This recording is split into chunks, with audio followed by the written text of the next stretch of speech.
Like so many people, when I first watched Love on the Spectrum, I fell in love with Abby. But as somebody who has such a close relationship with my mom, I also found myself paying a lot of attention to her mom, Christine. I saw that her mom had that same love, support, and advocacy that I saw in my mom. Well, we've had the privilege of hearing from so many people with lived experience on this show. I think it is just as important to give space to hear from those who love them as well. And I know that you all really enjoyed the episode with my parents, so I wanted to do one that was similar. The perspective of caretakers is one we don't hear nearly enough, and I wanted to be able to bring that to the podcast. Welcome to What It's Really Like. I'm your host, Molly Burke. This is the show where we go beyond assumptions and have honest conversations with people whose lived experiences challenge the way we see the world. Because when we can understand each other better, we build compassion, bridge divides, and realize we have more in common than we think. Today, I'm joined by Christine Romeo, who is Abby's mom from Love on the Spectrum. We talk about the first signs that Abby wasn't progressing the same way as other children, the moment she received the autism diagnosis, what it was like raising an autistic daughter alongside her neurotypical son as a single mother, and how she is preparing Abby for the day where she may no longer be there to support her. We also, of course, dive into the incredible journey of Love on the Spectrum, what it was like watching Abby navigate love and heartbreak, and how the show changed the trajectory of both of their lives. If you've ever loved seeing my own mom pop up in my content over the years, I think you are going to love Christine. I hope that this is one of the first of many conversations featuring parents and caregivers, alongside people with lived experience themselves. And don't you worry, I am certain Abby will be joining us for her own episode in the future. But until then, let's get into what it's really like with Christine. Hello, thank you so much for coming in to have this conversation with me. Yes, here we are. Before we get into things, I always like to start with a simple yet always complicated question, and that is just, who is Christine? Oh gosh, I should have been more prepared for that. I am a person that cares about the world, cares about people, and find the greatest joy in my life helping others. I'd say that's the log line of my essence. You know, a lot of people know you and your daughter, Abby, from Love on the Spectrum or from social media. Yeah. Or both. I happen to know you from both. But before you were a mother, you're a whole person of your own. Yes. Tell me who you were before kids. I mean, we're writing a book right now, so I get into that just a little bit because sometimes I forget how much life I lived before autism came into my life. Wouldn't change a thing, it happened as it was supposed to happen. But I grew up in a small New England town. There was 7 of us in a 1,200 square foot house with 1 bathroom. I couldn't wait to get out of my family's home when I was, in high school. So I went off to college and I immediately got there and decided I'm going to see the world before I decide anything. I became an exchange student. I lived based out of England for over a year and a half and traveled to Switzerland, worked in a youth hostel, went to a kibbutz in Israel, worked there for 3 months because why not? It was free. I could go and just do it, and had a train pass and slept on trains and did all of that for about 18 months in my early 20s. And then I was an adventurer, an explorer, and I was doing all kinds of different things. And after I got married, was in New York for a while, then came to LA, and then I was hitting my 30s, and I was like, oh, what about that thing about having kids? I guess there's a time frame on that. And then becoming someone's mother became like my next great adventure, like something I didn't want to miss out on. And I liked my timing on it because I got to do all that stuff. And then I was really ready to commit to what I thought the role of mother was going to be. My mom and dad had me in their early 30s. Well, they had my brother when my mom was 32, my age right now. That's crazy to think about. Oh. And then she had me at 34. And, she, similar to you, they both lived very adventurous, full lives before deciding to have children. How did they meet, your parents? My parents met when my dad went to Ireland to visit family. His parents were born and raised in Ireland. Oh, cool. So he went back there to visit family and ended up meeting my mom, who was born and raised in Ireland. Really? So I'm 100% Irish. Yes, Can both you sides do of my an family. impression of your mother's accent? Oh God! You know what's fun? I don't even hear her accent. Oh, wow, that's To really me, cool. she's like, I don't hear it at Yes, all, yes. and everybody else does. Oh, But to me, interesting. she's just my mom. Yeah. Which is so Sweet. funny. But I talk to them a lot about their decision to have children, and my mom was not one of those people. Neither my mom or my dad were not people who like dreamed of being parents, dreamed of having kids. Mhm. They just kind of were married, and they were like, "Should we have kids?" And my dad kind of said, "I'm gonna let you make the decision, and I'm happy with either decision you make." Mm. And so my mom was like, "I think we should give it a go." Yeah. And so it was never really something that they dreamed of. But then on the flip side, there's people who it's almost their life's purpose Yeah. is to become a mom. What side of that coin did you land on? It was definitely not my life purpose. I mean, that's why I think I waited to the last minute until I had to think about it, and it wasn't, I just didn't have little kids around me. I was an adventurer, explorer. I traveled everywhere. And I think that quest for knowledge and experiences was just part of me. And it always was, even as a little kid. Um, but because I had done so much, then I realized if I didn't want to miss out on that life experience. So the good news was, and it's really funny because my son, Abby's younger brother, always says, he said when he was like 9, he looked at me and he said, I'm really glad you waited to have children because I think you're much more responsible than you would have been if you had us when you were younger. He was like 9. I was like, how'd you know that? Kids are nothing if not honest. Yes, especially Abby. When you were deciding to have children, did you ever think about the concept of disability? Like, did it ever enter your mind that you could end up having a disabled child? I don't think you think about that when you're pregnant. I think you just think about this idea of being someone's mother. And I think we all have a, version of what that's going to look like. We envision what the kids are going to look like. We envision Christmas morning. We have these fantasies, Mm-hmm. and I don't think I ever thought about it, but I did have some experiences with people with disabilities. One that still impacts me today, which was when I was in high school. I dated a guy who had a brother with Down syndrome, and I was afraid of the brother. I was afraid of the differences. I'd never been around it. I'd never been exposed to it. But I remember sitting in the family room and with the family, the brothers, the mother, parents, and I loved how they treated him. Like they were so funny with him, and his name was Gary. Gary was crazy funny. He would dish out the comeback lines and everything, and it sort of gave me an introduction to someone with those kinds of differences, and it took away the fear of the unknown. I think a lot of people have fear of the unknown Mm-hmm. rather than a judgment of like, I don't want this. It's just not what you've been exposed to. And so when Abby was little, I always took an opportunity to introduce them to autism. I never took offense to people staring at us or gawking or whispering like that. All that stuff happened. I thought maybe it's because of Gary that I saw myself in the unknown. So rather than judge it and feel offended, I just said, "Oh, I see you're staring. She has autism. That's what you're seeing." So, and they'd be like, "Oh, sorry." I go, "No, no, don't be sorry." I go, "I know. Yeah, she's," and remember, this was 26 years ago. So there's a lot less conversations and no social media around it.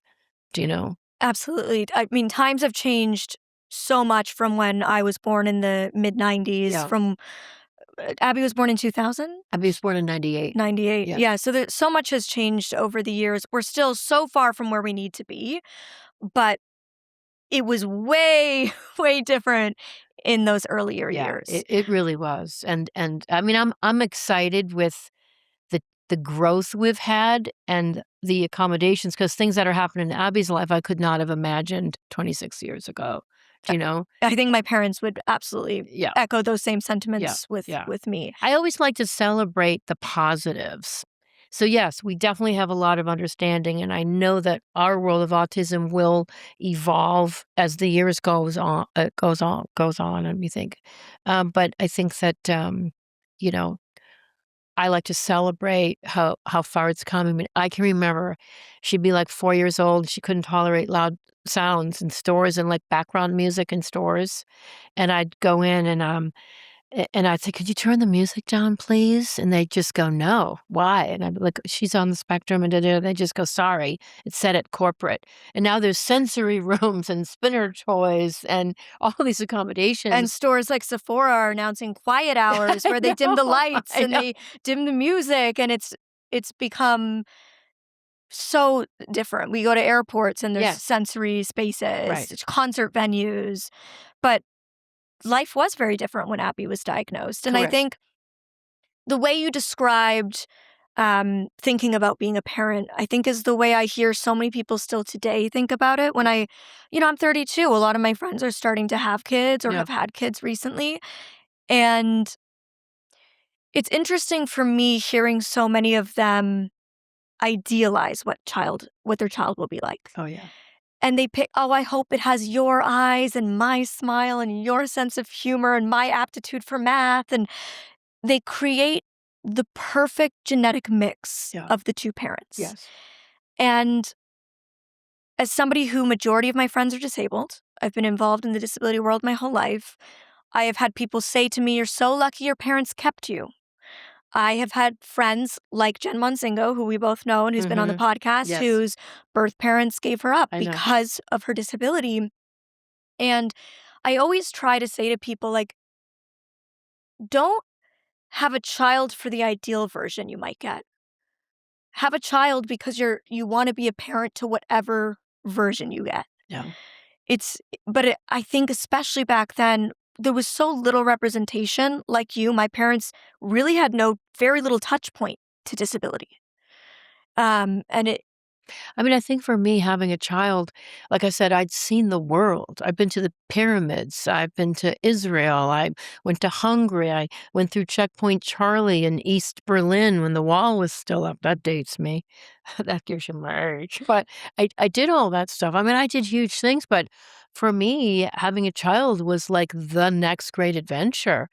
I don't know how some people don't see it that way. I don't know, and no, of course, I think everyone has a fantasy. If you're gonna plan a trip, you have a fantasy how the trip's gonna go. We have expectations in life, right? And, I think, just this child that is given to you is that once you're done being pregnant, it's not about you anymore, that's over. It was just the greatest gift of being responsible for this other human being that my work ethic, my everything would be instilled upon this other human. I just saw it as the greatest human experience that one could have, do you know? And absolutely. I mean, and I don't think necessarily that everyone's cut out for some of the challenges, maybe, and sometimes it's greater than that. Like, I mean, my story with my own mother is not what you'd think. My mother had, I call it mental illness. My mother was a compulsive hoarder. She resigned from being our mother when I was probably in junior high school. I started noticing her behavior was changing and shifting, and she was very cold and wouldn't get us birthday presents. I'm not trying to paint it, I'm sorry for yourself. I'm just saying it's not maybe what you would think. My mother had her own tragedies and traumas that I learned as she got older and as I got older, which would explain her differences and stuff. But for her, she did not see being a mother the way I do. Mm. And I just go, "That's okay. I'm glad I'm not you." So, because I was able to create what I wanted to have. That's why I always say, you may not have gotten the thing you wanted, but you can create it in your own life. Like, you can use that to fuel yourself to create something that maybe you didn't have. You remind me so much of my mom in many ways, and I'm so happy that we can have you on because, my parents' episode of the What It's Really Like podcast is one of the most popular.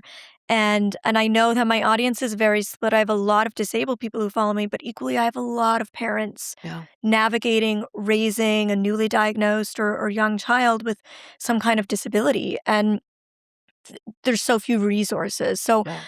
I'm happy to have another parent perspective on the podcast who can share. I'm curious, with Abby being your firstborn, this is your first experience with a baby, right? So you don't know what's normal and what's not. Yeah. At what point in raising Abby did you start to go, maybe that's not tracking with typical progression? Yeah, I mean, she was my first, and remember, I wasn't around kids a lot. It wasn't like I was that type of mom who says, "I wanna get married and have kids in my 20s." A lot of I commend women that do that. I also commend women who say, "I don't wanna have kids."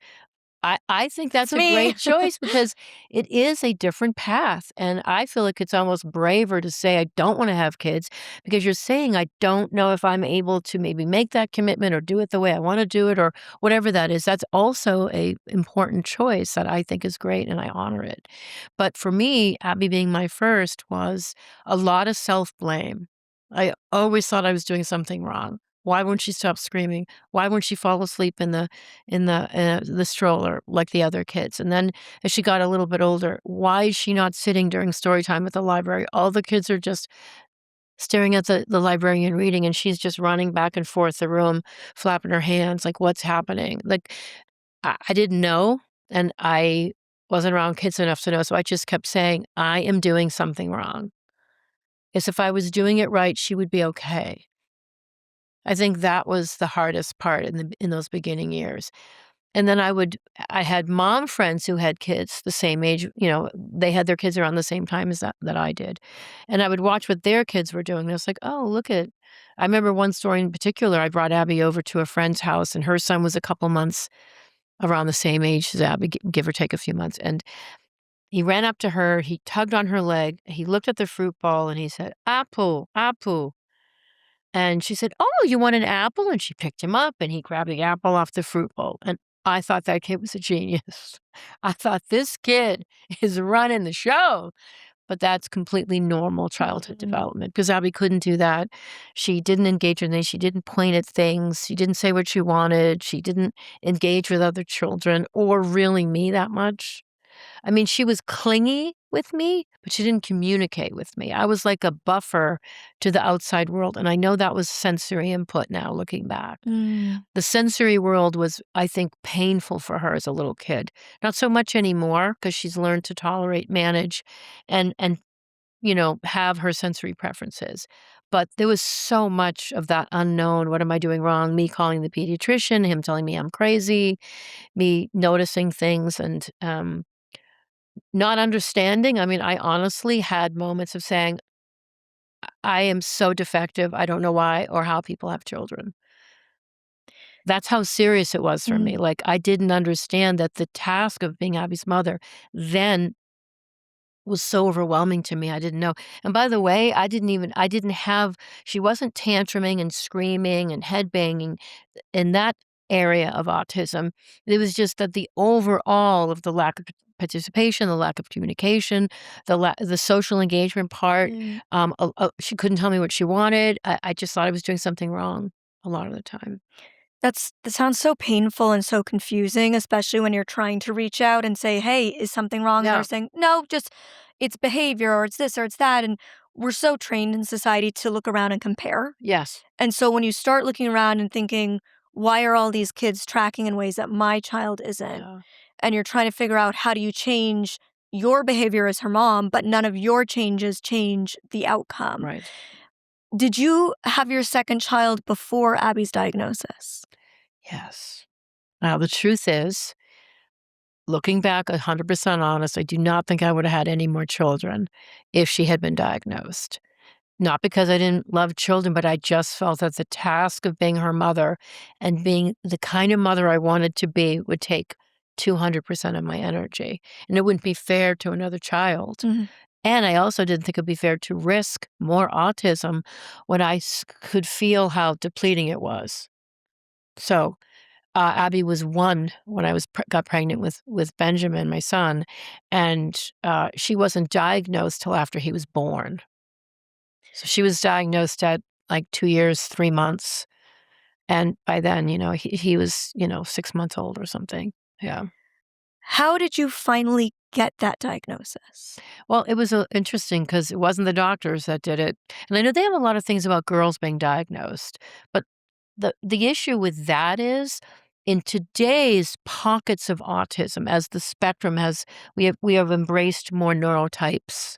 We have looked at sensory-based autism. We have looked at, internalized autism that doesn't present as obviously. We were dragged kicking and screaming into the diagnostic world. But in the beginning stages, when I started seeing my friend Susan's son Michael say apple, apple, and I started noticing what other kids were being able to do with connection and stuff, I decided to put Abby in preschool early. She'd met milestones like walking, crawling, and toileting, so she could go to preschool. And it was at that preschool where I dropped her off. I said, she's putting everything in her mouth, which of course is tactile input. That's a sensory thing. And it was out of control, like chewing books, destroying books and stuff.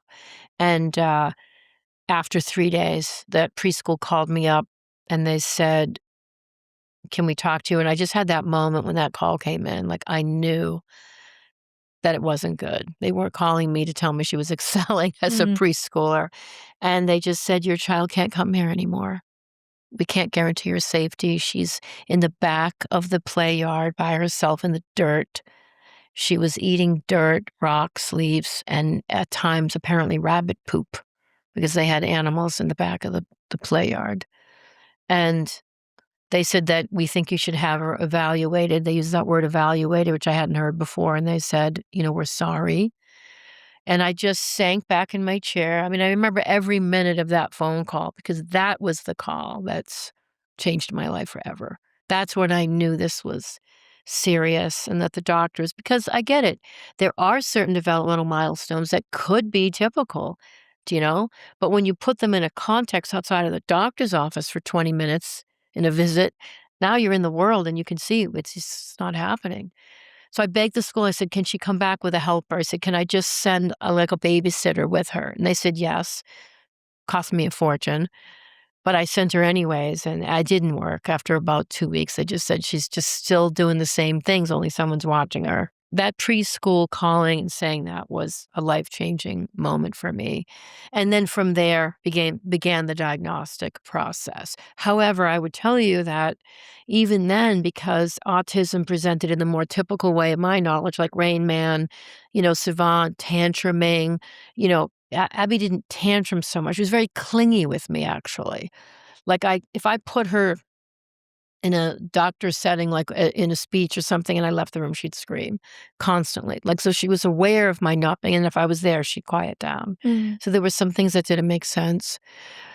And then started the process of evaluations. I thought they were wrong. I thought they were going to tell me that something was like over processing disorder. Like I had all these made up phrases that would explain. She was very smart though. She had looked at a book of shapes, I remember. It was octagon, hexagon, and in 2 readings she'd memorized the shape of each one of these, images. And I thought, wow, she's so smart. She's so smart. But that's part of autism. I now know. Yeah. At what point in the testing did you get that phone call or have that doctor's visit where they gave the official autism spectrum disorder There were 2. So diagnosis? the first one is the LA County Regional Center, which is a state-run center for people with disabilities, and they do evaluations on kids. And so I was told to go there by the preschool.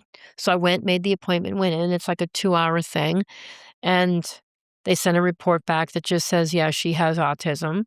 And I said, "You're wrong." Totally did not believe them. Didn't tell anyone. I was like, "Pfft, they're so wrong. They don't know my girl."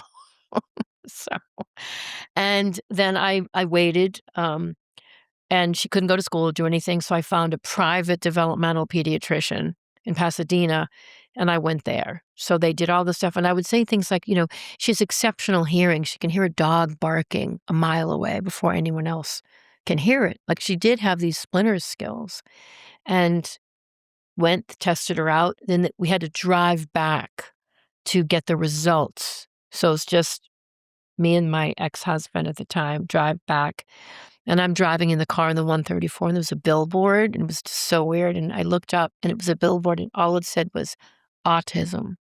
I'm going to get the results of this and I'm looking as I'm drying, and I just had this spiritual, like, sickness, like, this can't be happening. Do you know what I mean? It was Mm. just like one of those I had so many of those weird kinds of, um, moments.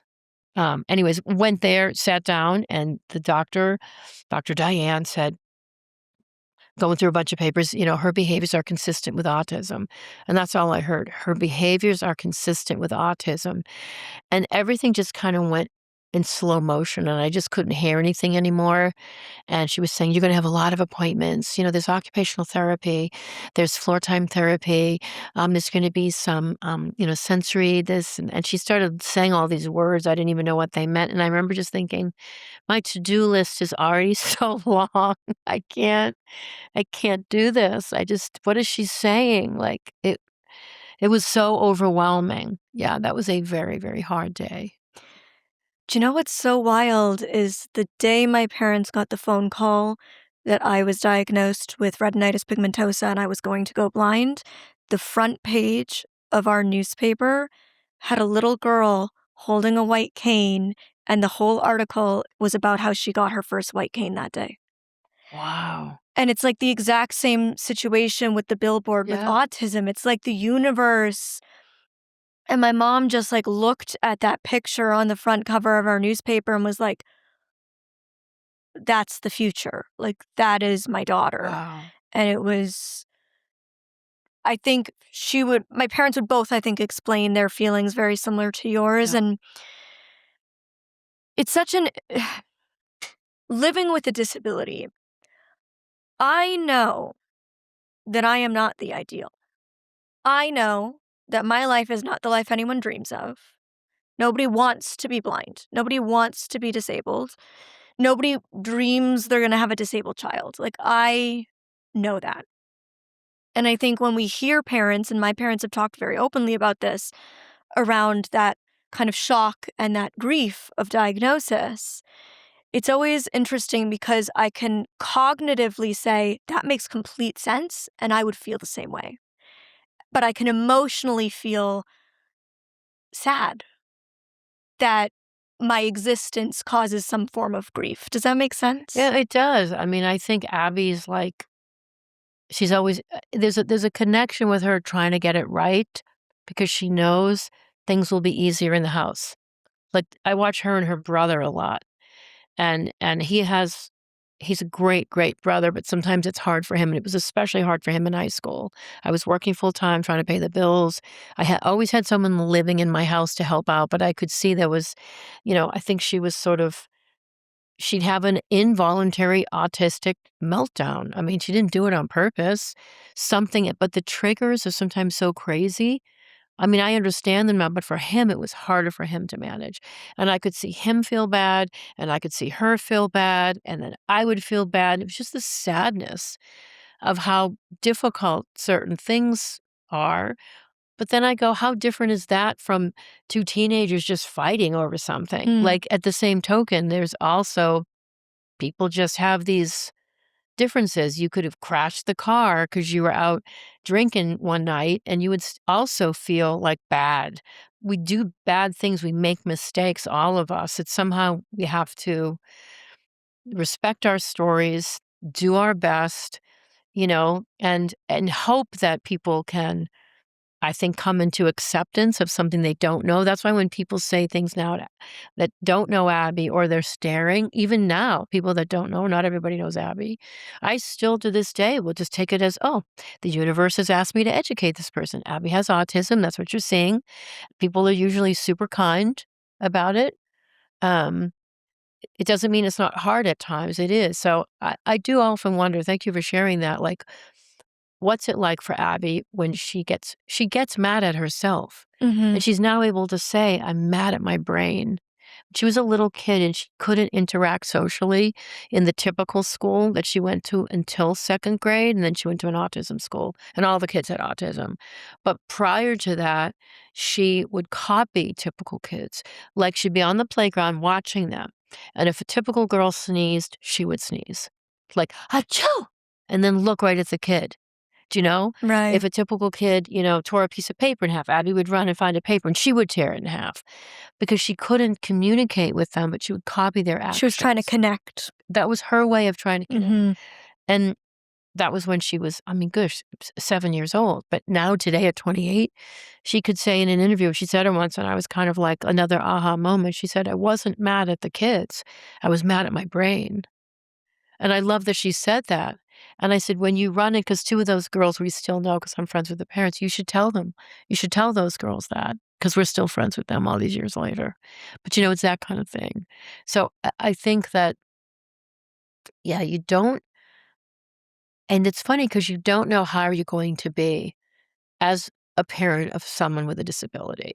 I have met parents that have blown me out of the water, especially the high support needs parents.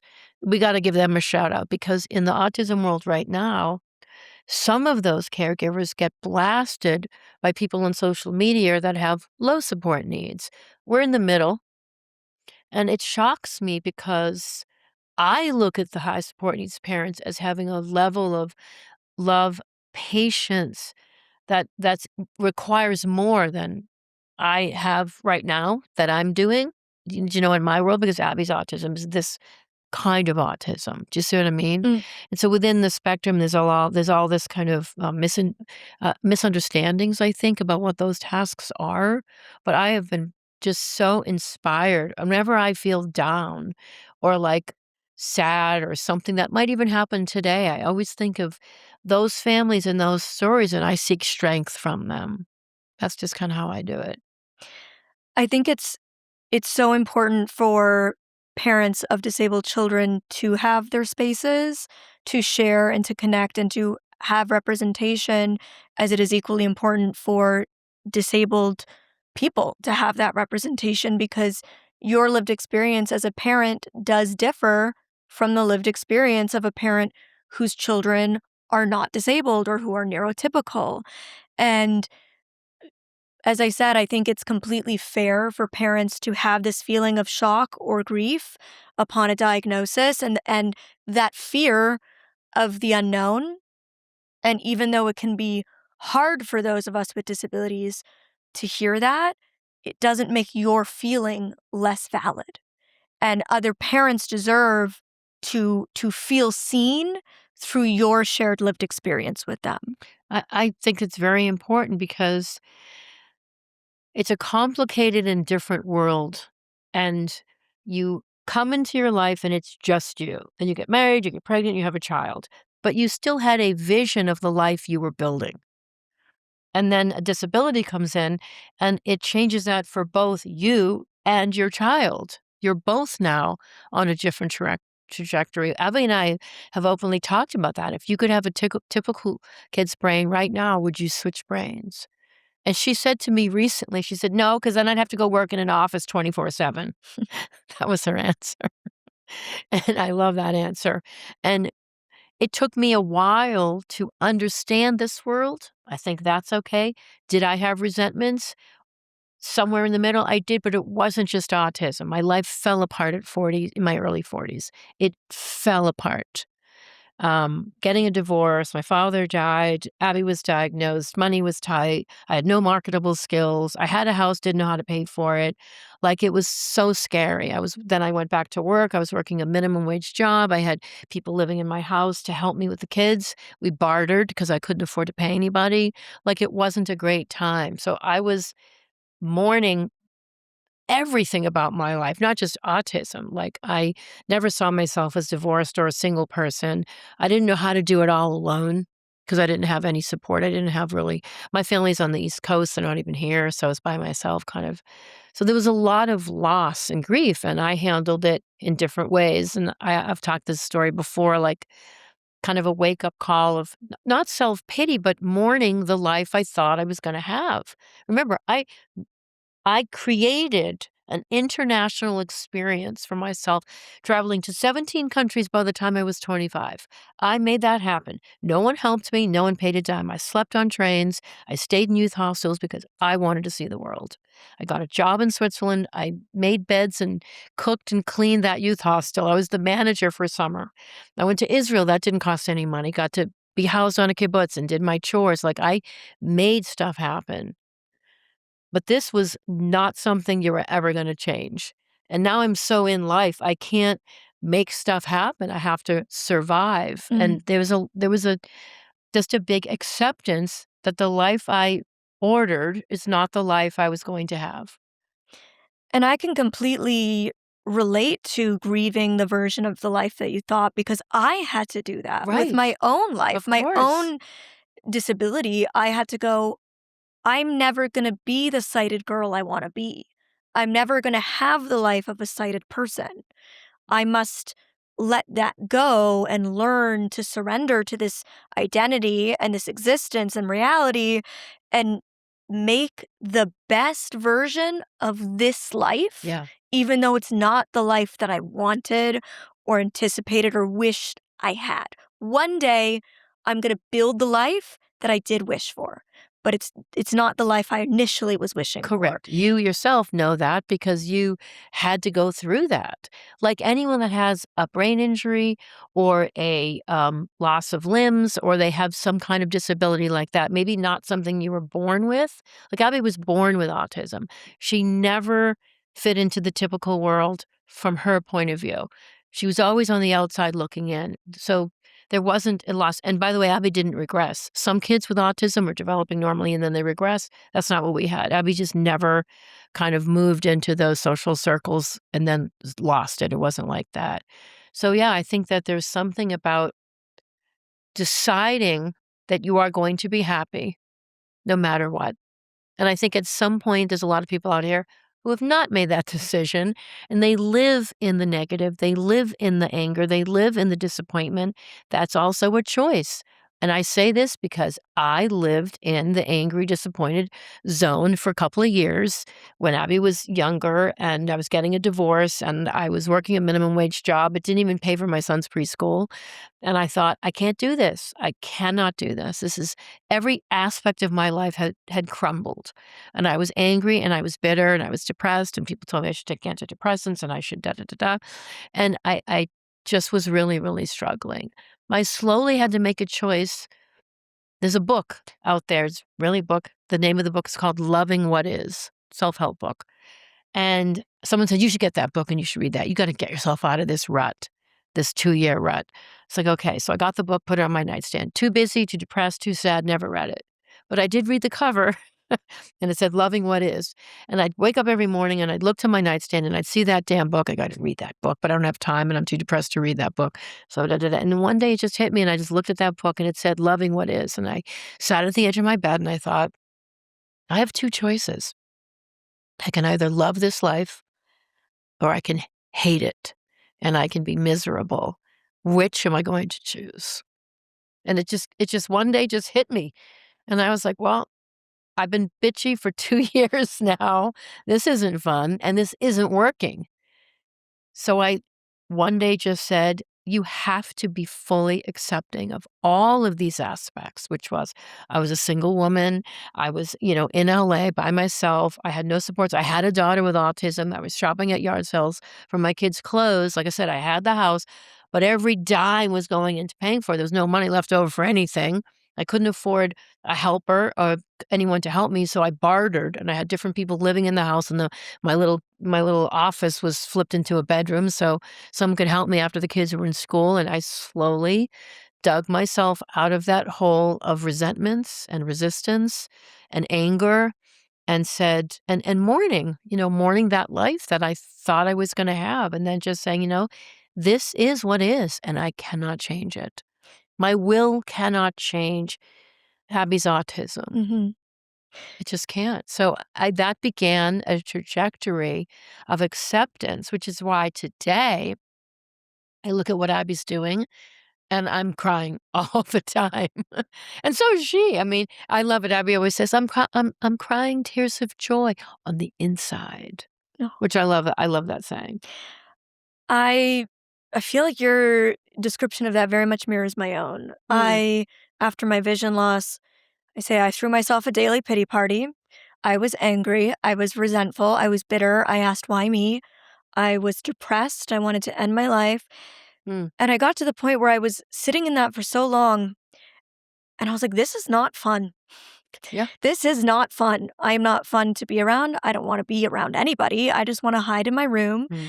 And as a naturally extroverted person, that's not me. And it wasn't the life I wanted to live, but it was the life I had built for Yeah. myself as a result of going blind. Yeah. And I kind of realized like I can either end my life, I can choose to remain sitting in this despair, or I can give myself a chance Mm. for something better than this. Yeah. And I'm not going to continue to sit in this despair. So really my choices are to end it, which I heavily considered, Mm. or to give myself another shot. But I knew that to give myself another shot meant being an active participant, not a passenger, not just clocking in and out of therapy, not just going through the motions. I had to actively choose that I don't want to remain miserable. Mm. And that meant the thoughts could enter my head, the negative thoughts could enter, but I could not invite them to stay. Ah. And I always try to tell people who are going through a stage of grief, mourning, loss, whatever it is in their life, you can let yourself feel all that. You should let yourself feel that. Mm. It's important. Don't bottle it up. But you cannot stay there. You eventually have to look at it and say, okay, I've done enough.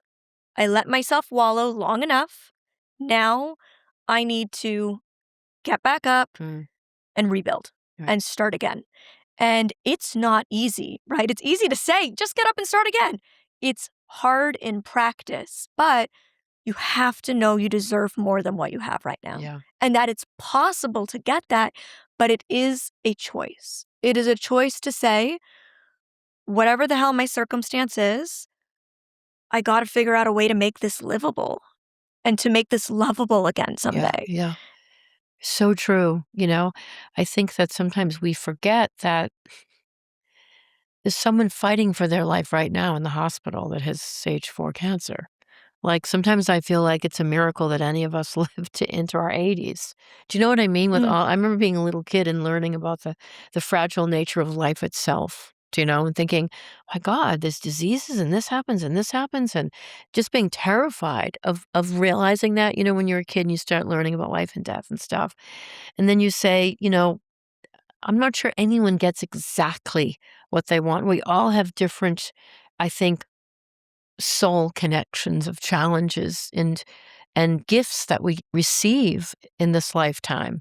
But I just want to say, you know what? This time space continuum that I'm on right now, I am going to ride this damn wave. It doesn't mean it's going to be easy, and it doesn't mean I'm not going to fall off the board every now and then, because I've done that millions of times. But you can be damn sure I'm going to get back up on it, because I only get one shot at this, that I know of in this mhm, reality right here. And, the interesting part is that once I accepted it, once I was done mourning, and I was like, okay, this is it. And it was hard for me because you are judged sometimes, like, I'm the one with the autistic kid. And in this, my friends were all great at every elementary school. They were all great. But I'm just saying, you still can't do the same things that other families get to do. You don't get invited to certain things. Abby couldn't tolerate certain things. So maybe it's just because everyone else is doing, I think we should. I was very much aware of what she could do, what she didn't want to do, what she wanted to do, or whatever that stuff was. But that, you just accept that, and you keep pushing through. So I'm grateful that we were, um, part of this group of people in this setting where I could then embrace what was and stop saying Abby had developmental delays, which was my go-to. mhm, Yeah, my daughter has ADHD. She has developmental delays, which is not the truth. The truth is she is autistic, and I kind of had a bit of a struggle with that socially because I didn't want to be judged either, you know? mhm. Now, there's a lot less of that now than there was 26 years ago, but at the time it was hard, do you know? The other thing that really stuck with me is that whole "when it rains, it pours" thing, Yeah. right? That was very much the case in my family's life as well. The year I went blind was the 2008 economic crash. My mom was a Oh, stay-at-home mom. My dad lost his job for 18 months. We had to sell our house, and we were really struggling. Um, the year I was diagnosed, within months, my grandfather had passed away just Mm, months prior to my diagnosis. My family was in the middle of trying to sell one house and renovate another one from scratch. And renovations, if you've ever done one, I've done one. They're a nightmare. It seems almost every time. yeah, Um, and it's just interesting when it all crashes down at once. And I think often when a diagnosis of any kind enters the household, there's the emotional side of it, of trying to navigate how you're feeling about it. But then there's the practical side of trying to navigate this whole new expectation of life and new appointments, new services. My parents immediately had to get in touch with different organizations to get me different early interventions and all of these hoops, notifying the school and making sure the school was taking mm, the right actions to get the support systems in place for my education because I was struggling to learn because I couldn't see. I couldn't see what was on the chalkboard. I yeah, couldn't read in the books. And so I was struggling to keep up academically, not because I was incapable of doing the academic work, but because it wasn't being given to me in a format that I could receive it. yeah, And so there's all of these steps you have to take, and it can be hard to emotionally process when you're going into fix it, problem solve, all of these things that are completely foreign to me, that I didn't even know prior to a diagnosis existed, that I'm now having to tap into and mm. figure out. What did that look like for you when it came to starting after that diagnosis to figure out the steps of what did early interventions and therapies look like and getting that all put into place for Abby? Well, the system of interventions is broken, and it's more broken today because we have this bigger spectrum. And when I say bigger spectrum, I don't mean that in a negative way. What I think sometimes people hear is the specificity with what interventions work depends on what kind of autism you have. And there's a lot of controversy. Don't do this therapy, it's bad. Do this therapy. That's because this person doesn't need that therapy because their autism did not involve a speech delay. So there's a sort of an orientation of sorts of learning that part of the game. Some people don't need these interventions, but these people would not be talking if they didn't have these interventions. And right now we have a lot of fighting going on the internet about that stuff because this part of the population disagrees with that part of the population. For example, like learning Abby's auditory deficits, her auditory input deficits are very much a part. Hearing cross conversation, she just can't hear. So Abby can't do panels because she doesn't hear anything like Charlie Brown hears womp, womp, womp, womp, womp. She cannot isolate the words. So we use a more exaggerated intonation pattern to help her hear, which means she can answer and engage in conversation, which is speech. So those two components, the auditory in and the verbal out, are working hand in hand, but there's a disconnect. This whole other side of the population doesn't have that. So why are you yelling at me that we're doing this to help this kind of autism? So that's a flaw in the system of interventions right now. The other thing is because it's so generalized, and you're looking for this kind of autism, I would ask other parents. I would see a kid on the playground, da, da, da, and I go, oh my God, he reminds me of Abby. I'd run up to the mother. So what therapies is he in? I felt like I'm schmoozing in the special needs world trying to get some intel. Like it becomes almost like a game. Unlike other things where if let's say you have a mental illness and you have compulsive hoarding. I've watched every episode of Hoarders on A&E because I was trying to help my mother. But I watched the psychological breakdown. I watched how they intervene. I watched how the willingness, how you can't throw away their stuff. They have to be part of it. There's usually a trauma. What is the trauma? Will they do therapy? Like there is a protocol. But you wouldn't do that protocol on somebody who was maybe manic depressive. Well, that's a crossover, say schizophrenic. Because the schizophrenic part was having delusions, they're seeing things. It's a different affect of a mental illness. So we have a similar thing here where what are the steps for that kind of autism? And Abby would be just deemed a level 2. We didn't have levels, by the way, for the first 15 years of her life because we had a low support needs population. That was more in the Asperger terminology, but we don't say that anymore for a couple of reasons, which is fine. I personally refer to it as neurodivergent autism because I feel like I want to honor the gifts in that population. But a lot of the services I think that part of the population needs has not been created yet. And that's a big thing that no one's talking about is what are those therapies like organizational life management, life skills, certain supports. There should be a mentoring program with someone with a diagnosis should be able to have someone helping them with like life skills and ADHDers too. I mean, ADHDers have sometimes huge deficits in managing their own lives, which can be catastrophic. Job loss, can't keep a job, car gets booted, and it's a series of mishaps because no one's helping them with that stuff. Abby's not in that population. Abby's over here. Abby doesn't understand any money concepts. We talk about it.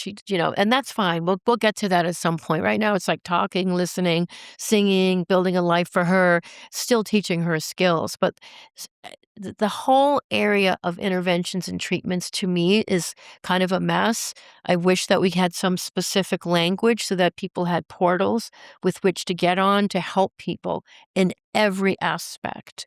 And so that's where the intervention stuff is a bit of a gray area. I would say half the things I did for Abby, I made up myself.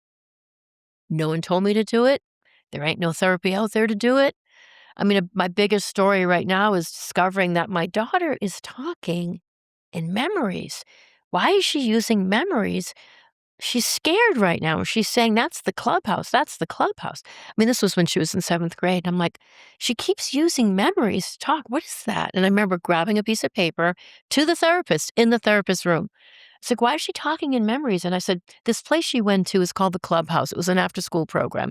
She was traumatized. She hated it, made her scared and sad. I said, she's using that instead of saying I'm scared and sad. And I drew a picture with a crayon. I still have it. Clubhouse. Abby, stick figure, Abby. And I wrote, scared, sad, shocked. I said, it's like you need to show her the memory and write the feeling word below it. Well, cut to 12, 15 years later, I'm on TikTok and people are telling me that Abby's a Gestalt language processor.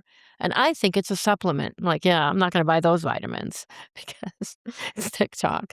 And I started putting away my righteousness and going, let's hear what this person has to say.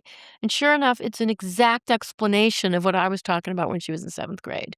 Now, I just did that because I was watching the behavior happen and it had to have a name. But in autism, they don't even necessarily identify Gestalt language processors. They just put them in speech therapy. Not everyone is. There's many people on the spectrum that are not Gestalt language processors, which changes the entire way you would treat language for those two parts of the population. Whereas, say, a low support needs person probably needs help with social anxiety, practicing social moments, how to read the room, social nuances. Abby's not in that. Abby's in memory land. Over here, she's not even in the conversation.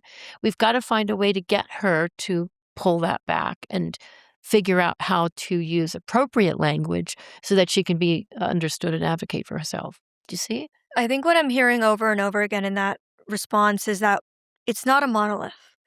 And when we treat it as one, we do everybody a disservice. And I think that this is something we see that a lot in the blind community as well, that I talk a lot about, is that we're here telling society we're not all the same, so don't treat us like we are. But then internally, we're comparing ourselves and saying, well, I don't choose to accommodate my disability that way, so you shouldn't. Yes.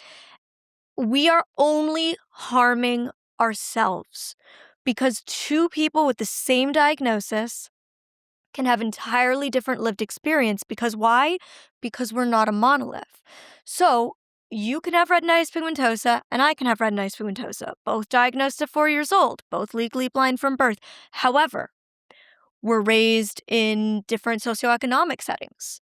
We have different parents with different genetic backgrounds who give us different traits, different natural abilities, hobbies, passions, interests, talents. We have, different exposure to opportunity depending on where we live or what access we have to services. all of these things completely change one's identity, one's lived experience, and how their disability manifests. And so to say that because one thing works for one person, it's going to work for everybody is not fair, but equally to say that you shouldn't do that because it didn't work for me is equally unfair.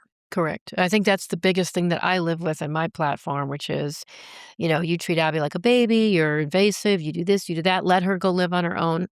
Okay, let's see how that's going to work out. I mean, we toured group homes when Abby was 18 because I didn't know what was going to happen. And she said, if you make me stay in one of these things, I'm going to scream and cry until you come and get me. She will not have it.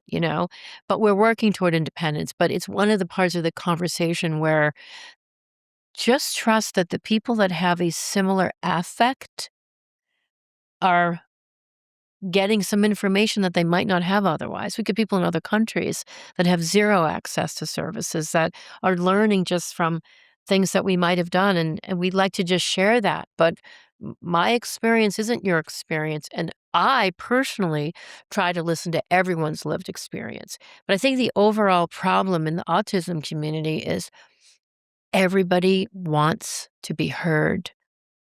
So there's not enough people listening. And I think that's why people get on social media, especially for a late diagnosed person who fell through the cracks, who wasn't able to get services, whose parents didn't understand them, whose society didn't understand them. They have a different processor. And yes, they needed supports. And I feel school districts fail those kids because they should be identified in first grade. If Abby's brother could get an orange folder and be tagged gifted when he was 7, why aren't we tagging neurodivergent learners at 7? There's differences. You can see it socially. You can create tests that you can do in the school setting. So I say we're already spending tax money on the school setting. Let's identify neurodivergent brains and get them services when they're 7, not when they're 37, because now it's a lot of pain has been experienced. And I also feel terrible. Like, I don't think people are weird or strange. I think situations can be weird or strange, but we should never call people weird or strange. They have a different brain processor, so stop judging. And that's in a population that's not ours. But I've now been able to apply what I've learned to even the kids I went to high school with. And I was like, oh my God, that kid was definitely on the spectrum, so smart, and that happened to me. I went back to a class reunion once, and this one kid who was like the smartest kid, very quiet, off to himself, definitely neurodivergent, like low support needs person, was diagnosed later in life and couldn't keep a job.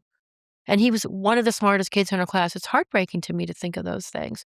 We need to do better in that population, but we've got to stop fighting in order to make change. We should all be getting together and saying, school district, you must identify and create appropriate academic programs, which are not your mainstream programs, but for alternative learners. And then the Abbeys of the world shouldn't be judged. Abby's Autism Presents. 10 seconds with her and you will see it. And it is lovely, and it is all Abby, and she's so authentic. But let's not be yelling at Abby's autism and the fact that she learned to talk. How can that be a bad thing? That she's now participating in life in the world. I mean, she has grown so much from the beginning of our journey in the past 5 years with the show and the social media.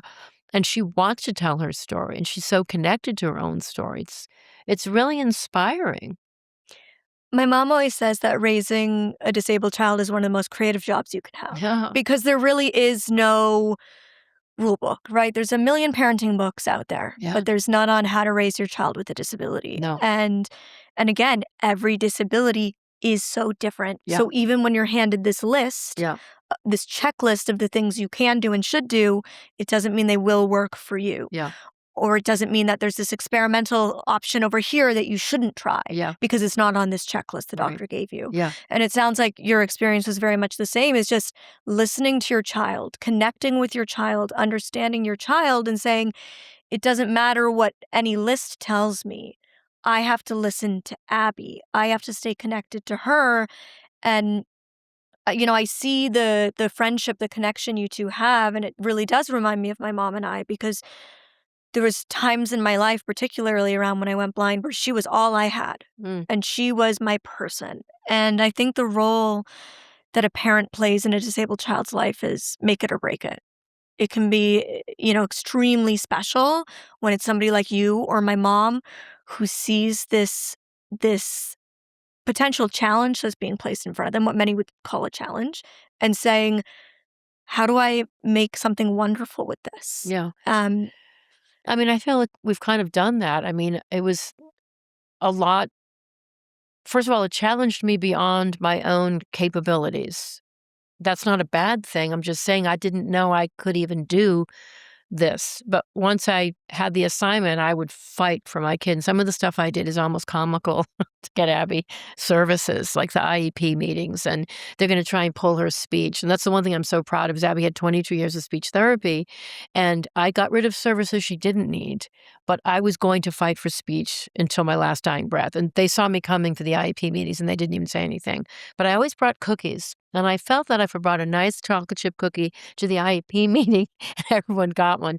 They were more chill. They got something out of the My deal, mom so was she was very much, "You get more flies with honey than vinegar," I know. but she'd bring a Yeah. side of vinegar with Yeah, her, I know. I had it in my purse if I Yeah, needed she'd it. bring the honey first, and the vinegar was there if needed. So you get into it and you do what you have to do to get them what they need, and, we've developed a great friendship, and, she's so funny. Makes gotta understand this is a kid that couldn't talk to me. She likes to look at me and say, "You got wrinkles. You have wrinkles," because she's just so unfiltered. And I'm like, "Yeah, I do, actually, I do." I said, "You can say it to me, but don't go pointing that out to someone else because they may not think it's as funny or endearing as I think." But we went on a trip together. This was kind of a really special thing. It was, I'd won a trip to Maui at my work, and, Abby came with me, so we went to Maui together, and my girlfriend from high school was supposed to come with me. COVID had happened, and she didn't wanna fly, so she was scared, so I said, "Okay, Abby, we're gonna go," and I was kind of a little bit like, what a bummer. My girlfriend and I could have been there, but Abby and I will go. We'll have a different kind of trip." And, I mean, this was in 2021, so Abby was 22 years old, and it was our first mother-daughter trip, and we had a really good time. Like, we'd go for a glass of wine, which she loves to do. We'd go swimming. We drove up to the volcano together. We were above the clouds. We were both, like, scared and excited, and we were just sharing these moments, and I remember being on the trip thinking, "We are equally sharing these moments together," and what a gift it was, and I felt so hopeful for her future, based on that shared experience. But that was like a very special, and I'm saying it's not about me not accepting her disability. It's just we were just literally jiving together as two people, As mother and as daughter mother and having that daughter on experience. this trip. And I just remember noting it and just feeling so happy that we were having this trip together, you know? And it wasn't me having to like take care of her, pack her clothes, because you have to understand I did all that stuff. Everything was me doing everything for two, packing her meds. When I started to try to teach her to pack for herself, she packed a suitcase full of stuffed animals. She was 17. I said, "Okay, Abby, so I guess we're gonna go on this trip back to Boston and see our family, but you're not gonna go swimming." "Why?" I said, "Because you've packed a suitcase full of stuffed animals. So you have nothing to sleep in, you have no," and I just like, these are my tricks to teach her about life. I mean, everything had to be taught. It's kind of funny when I look back on it, but, like, she is the light in the room. She is a butterfly fluttering in. She has the ability to participate and I think self-advocate now, which she didn't have before, which is the greatest gift. I mean, she'll say to me often, "I can't wait till I don't live with you anymore." And I just smile so warmly because that is the goal. I've always looked at when I became a mother, it was like, okay, you get 18 years to raise this kid to be on the front lines of life like a warrior. Are you going to do everything for them? Are you going to teach them the rules of life? Are you going to push them to be super strong and independent? Because you get 18 years, and then after 18, you got to let go and hope they fly out of the nest. And I've done that for both my kids. Ben, my son, was like selling ice cream at the local summer camp when he was 12. He didn't get paid, but he got to go to camp for free and start to have some responsibility, you know? And same with Abby. I mean, Abby was 16, and I said, if you wanna go to that place, you have to call up and make an appointment. She was 12. I said, "You know what? You're old enough now to make your own lunch. You have to make a peanut butter and jelly sandwich. For your lunch, I'm not doing it for you anymore. You're old enough to do it." And she had bilateral gross motor deficits with hand coordination, so she'd pick up a knife upside down and not be aware it was upside down. But I still said, "You're gonna make the sandwich." I didn't say a word, I just guided her through it. There was peanut butter on the counters, in her hair, on her face, on the light switch. There was peanut butter everywhere in the house.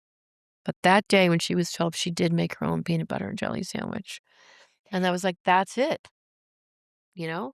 The wrinkles reminds me because yeah, I'm sure for you, you're just happy to hear her say it because you're like, I didn't think there was times I didn't think she'd ever get there. When I was 8 years old, my parents took me to a center where they, evaluate you for what equipment will help you see better. And they gave me this little telescope. And I'm looking around, and the doctor says, can you see better? And I look at my mom and go, oh my God, you have so many wrinkles. And she was like, you know what? Just thrilled you can see them. Just thrilled you can see the wrinkles. We have a shared moment, your mom and So, I. truly. Yes. Now, what do you say to people who say Abby shouldn't be able to drink a glass of wine? You know, I I don't understand why anyone would have the right to say that about anyone if somebody wants to have a glass of wine. It's just like, why shouldn't she be able to have a glass of wine? Why shouldn't she eat a ham sandwich? What does that have to do with anyone's opinion? But yeah, we did have people making references, and she's gonna be an alcoholic and da da da. It's like Abby was on a medication to help her sleep at night, which was a pharmaceutical medication. And she said, "I don't wanna take it anymore," so we stopped. So she has a hard time relaxing at the end of a day. And so a couple times a week or when there's a social activity, she wants to drink wine like everyone else. She's 28 years old. If she wants to have a glass of wine, that is her choice, you know? And it's kinda cute because, you know, it's her little treat for herself, you know? And after all those years of different kind of like medications to see, was this helping her anxiety? Was this helping her relax? She never really was able to tell me that. But of course, with the wine, I said, "You like to drink wine, don't you?" I said, "How come?" And she said, "It relaxes me." I thought, well, that's what everyone I was does. gonna say, same reason I I drink know, wine after right? a stressful day sometimes, and Yeah, I think it's infantilizing to say that a person with a disability isn't allowed to have that lived adult experience right. when they are an adult. Yes. I Uh, mean, it's interesting. The word infantilize is a big buzzword because Abby's world is Abby's world. As I told you earlier, we use an exaggerated, sometimes intonation pattern so that she can comprehend auditory input. Okay. I recently posted a video of Abby holding a baby. It was my friend's daughter's baby. The mother of the baby and Abby were having a conversation, and the mother's going, "Oh my God, Abby, you're holding the baby. That's amazing." I mean, this was a miracle because babies represent sensory anxiety on crying, and the octave of crying is unpleasant for her. But Abby was having the same reaction around babies when they weren't crying, which tells me it is the memory of the anxiety you feel if a baby cries. Very different than hearing a baby cry. this sounds like me around babies, to be clear. The anxiety that the baby might cry prevents me from wanting to go near the baby Yeah, as well for entirely different right? reasons. And so we were at this wedding, and Abby showed an interest. She said, "Can I hold the baby?" Because this was a baby that she'd hung out with for a couple hours, and this baby was not a crier. Abby was fascinated. I said, "We are going to break the memory connection and retrain that neural pathway so that babies, just visibly anywhere, is not a reason to panic." That's what she was doing. She was on airplanes. We get on an airplane. There was an infant. Infant didn't make a peep the entire flight. And she was insanely anxious and asking to move her seat the entire plane ride. For no, you see what I'm saying? So these are the decoding things I do in Abby's autism. Anyways, we posted the video. And the mother of the baby already knew this story. So she's saying, "Oh my god, Abby, good job," and she's holding that woman's baby, and Abby's holding this infant, and I'm going, "Oh my god, Abby, I'm so proud of you. This is amazing. We're all so excited." And you know how many comments we got from autistic people saying we're infantilizing Abby because of the way we spoke. One guy said, "I have autism, and I'd be so mad if you talked to me this way." And so for that guy and his autism, it has nothing to do with what we're doing with Abby. We have a spectrum. You have to be quiet about those things because it's not your autism. You are over here. There's people at NASA that have autism. They don't, they have babies of their own. For us, where we are, listen to our story, walk in someone else's shoes, and say, wow, for that kid with this insane baby issue and memory and octave thing, that was a Olympic gold medal for Abby to do that day. And then we have to have that celebration lowered by people using that damn word infantilize. That applies to just you. Mhm. Leave us alone over here because Abby, I guess, infantilizes herself with her 700 stuffed animal collection and all of the things that she talks about and likes, which are often related to Disney movies. Do you know? The intonation pattern in general sometimes is an up, down, exaggerated octave thing because she can hear it better. And that came to us from therapy. So there's a thing about that that I wish that people could maybe be curious and say, I notice you're using an inflection there. What is that about? I'm happy to answer those questions, but they come in swinging.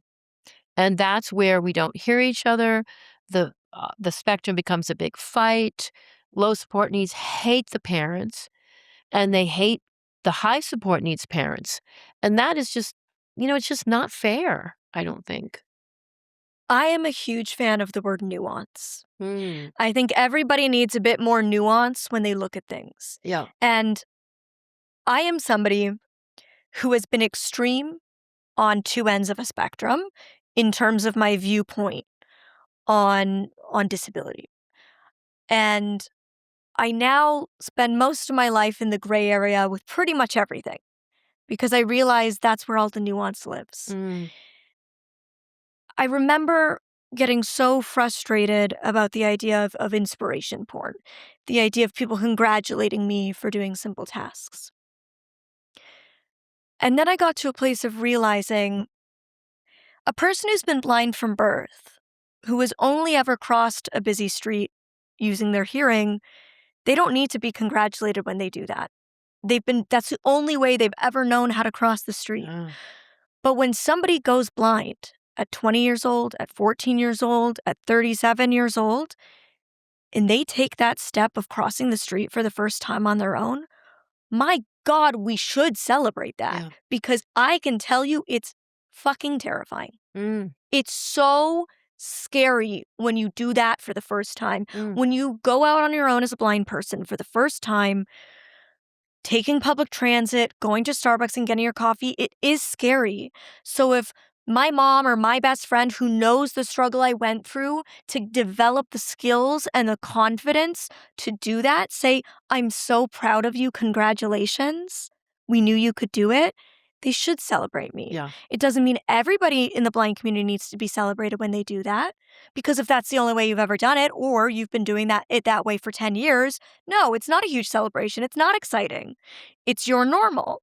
But that doesn't mean it's everyone's normal. Mm. And so I live in this place now where I'm like, it's simply just different for everybody. And we need to take it on a case by case basis Right. instead of on a hard truth.